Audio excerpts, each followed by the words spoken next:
Hey everyone, today I'm excited to talk about our exclusive Nasco design, engineering, and circuitry classroom kit. What's really cool about it is that we combine art, science, and math standards into one package, where students are challenged to create a unique storefront or home. The main goal is to get students to experience and use the engineering design process, otherwise known as the EDP, while learning about architectural design and circuitry.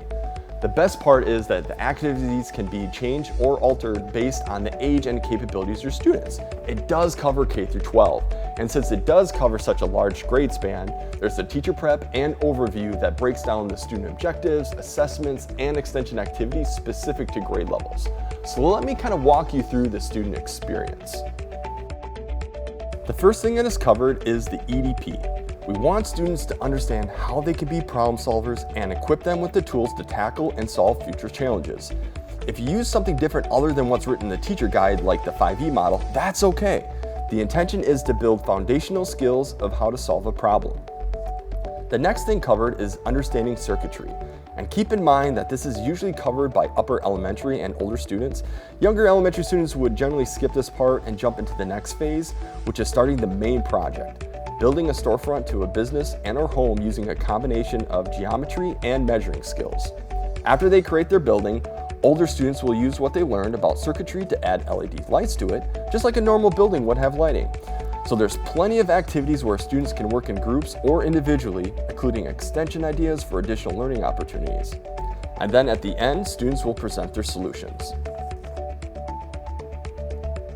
What's unique about this kit is that when you start building circuits, the students are not using traditional wires. They use conductive tape instead. And this is not copper tape. Copper tape tends to rip really easily, and then the cheaper rolls are not always conductive on both sides. The tape we're using is conductive nylon. The advantage of nylon tape is that it's resistant to ripping, so when you hold it out, it doesn't rip as easy. It is conductive on both sides, and it can overlap the tape to make a solid electrical connection.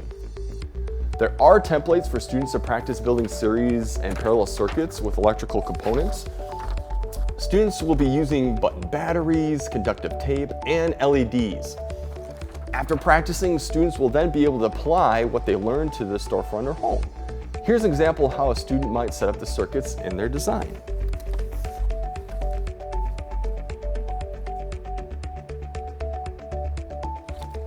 As students are building their projects, they use the student journals to document their progress as they work through engineering design process.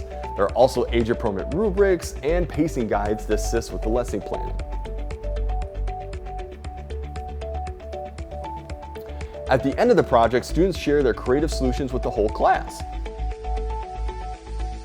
Thank you for watching. We hope you enjoyed learning about our design, engineering, and circuitry classroom kit. If you enjoyed this video, you can find dozens of other educational videos and webinars in the Nasco Education Teacher Resource Center at nascoeducation.com.